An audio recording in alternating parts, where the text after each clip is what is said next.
they hold on to things that refuse to stay buried. These stories come from real people who shared their experiences online, in hushed whispers at parties or through anonymous confessions. They're not campfire tales. They're the kind that make you double-check the lock on that door at the bottom of the stairs. I've collected 5 that stuck with me, the ones that crawl under your skin and linger long after the lights are on. Whether it's a creak of floorboards overhead or a shadow that shouldn't be there, these accounts remind us why some spaces are better left unexplored. It started innocently enough for Sarah, a single mom who just moved into an old Victorian house in rural Ohio. The place was a steal, big yard, charming details, but the basement was a mess. Cobwebs draped like funeral veils over stacks of the previous owner's junk, rusted tools, yellowed newspapers from the 70s, and a peculiar stone wall at the far end that seemed out of place, like it had been added later. She ignored it at first, focusing on unpacking upstairs. But on the 3rd night, as she lay in bed, she heard it, a faint murmur drifting up through the vents. At first, she thought it was the wind, or maybe the pipes settling, but it grew clearer over the days. Whispers, indistinct but insistent, like a conversation just out of earshot. Curiosity got the better of her. One evening, armed with a flashlight, she descended the creaky wooden stairs. The air down there was thick, musty, with a metallic tang that made her nose wrinkle. She cleared some boxes away from that stone wall and pressed her ear against it. The whispers sharpened. Words formed. Help. Trapped. Please. Sarah's heart pounded. She told herself it was an auditory illusion, maybe echoes from neighbors. But that night, the murmurs invaded her dreams. Visions of a woman in outdated clothes, clawing at dirt walls, screaming silently. The next day, she researched the house. Turns out, in 1952, the original owner's wife had vanished. Rumors said she'd been walled up alive after an affair gone wrong. The husband claimed she'd run off, but no body was ever found. Panic set in. Sarah started sleeping with the TV on, but the whispers followed her upstairs, growing louder, more desperate. One morning, she found scratches on the basement door from the inside. She called a contractor to tear down the wall. Behind it, a small alcove, bricked up haphazardly, containing a skeleton in tattered fabric, fingers worn to bone from scratching. The whispers stopped after that, but Sarah moved out anyway. She swears that in quiet moments, she can still hear a faint "thank you" echoing in her mind.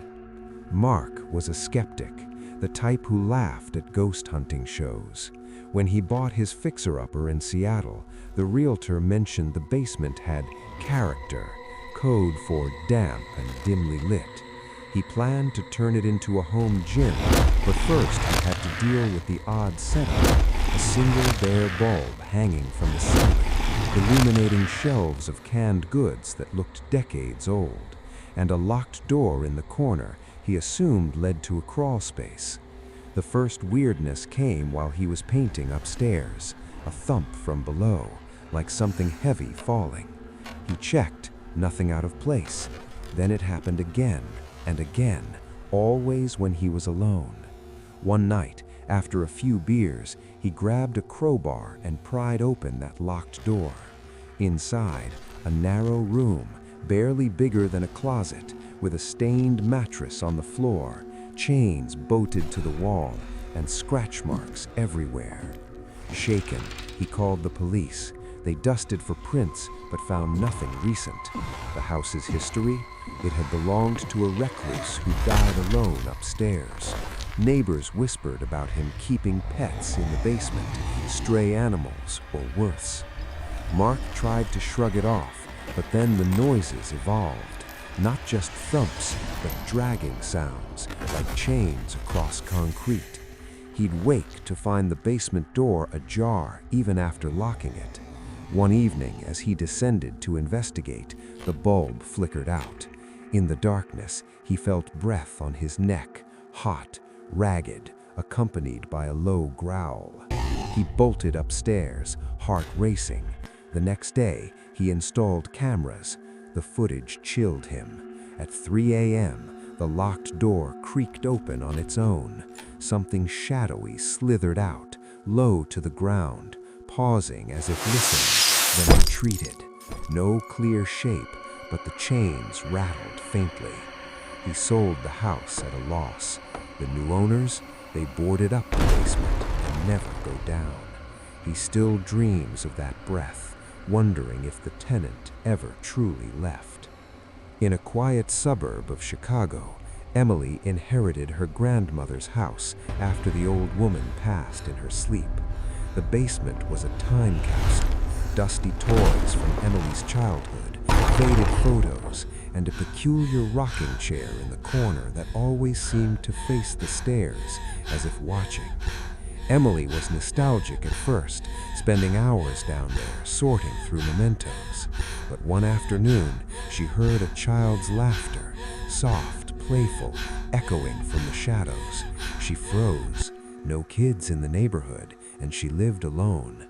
It happened again that night, followed by the creak of the rocking chair. Her grandmother had always been tight-lipped about family history. Digging through old letters, she found mentions of a lost little one, a sibling her grandmother had, who died young in an accident. Officially, it was a fall down the basement stairs, but whispers in the family suggested something darker, neglect, or perhaps intentional. The laughter grew more frequent, interspersed with sobs. Emily started seeing glimpses, a small figure darting behind boxes, pale hands peeking from the darkness. One night, unable to sleep, she went down with her phone's flashlight. The rocking chair was moving on its own, back and forth, the rhythm hypnotic. She approached, her heart in her throat, a whisper, "Play with me." Something cold grabbed her ankle. She screamed, yanking free, and ran upstairs. Bruises appeared, tiny handprints. Desperate, she contacted a medium. The session revealed the spirit of a boy trapped in limbo, angry at being forgotten. He'd been locked in the basement as punishment, and the accident was no accident. A cleansing ritual followed, and the echoes faded. But Emily sold the house. She can't shake the feeling that the child followed her, waiting for another game. Tom and his wife Lisa moved to a farmhouse in Kansas for a fresh start after losing their jobs. The basement was vast, with a dirt floor that seemed to shift underfoot, like it was alive. They joked about it being haunted by prairie ghosts, but the unease grew when they noticed footprints appearing overnight, small, bare, leading from the stairs to a far corner. Tom dismissed it as animals burrowing in the earth, but then came the breathing. At night, lying in bed, they'd hear it, slow inhalations and exhalations, rising from below like the house itself was alive. Lisa wanted to leave, but Tom, stubborn, investigated. He dug in that corner one day, shovel biting into the soft earth. At 2 feet down, he hit something hard, a wooden box. Inside, remnants of clothing, bones too small for an adult. Research uncovered the farm's grim past, a family massacre in the 1800s, where the children were buried alive under the floor to hide the crime. The breathing intensified that night, accompanied by muffled cries. The floor in the basement bulged slightly, as if something pushed from beneath. Tom boarded it up, but the sounds persisted, growing frantic. They fled to a hotel. When they returned, The basement door was splintered open, dirt scattered everywhere, and fresh footprints led upstairs to their bedroom. Whatever was down there had escaped its grave. They burned sage, prayed, but nothing helped. Eventually, they abandoned the house. Locals say it's cursed, the ground still hungry for more. In a Detroit suburb, Alex rented a cheap bungalow, ignoring warnings about the neighborhood's history of unsolved disappearances. The basement flooded easily. Wading through ankle-deep murk, flashlight beam cutting the gloom, he noticed the sump pit, a deep hall where the pump sat. Something moved in the water, a ripple unnatural for the still air. He leaned closer, eyes stared back, pale, unblinking from the depths.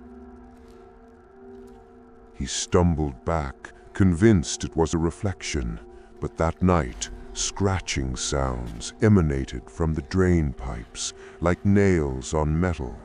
The next day, he found wet footprints circling the basement, leading to the sump. Curious and terrified, he researched.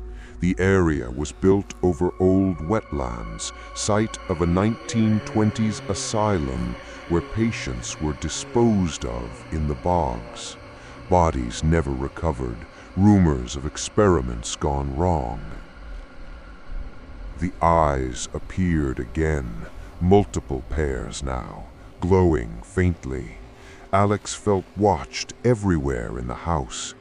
One evening, as he descended to unplug the pump during a storm, hands emerged from the water, rotted, grasping. They pulled at his legs, dragging him down.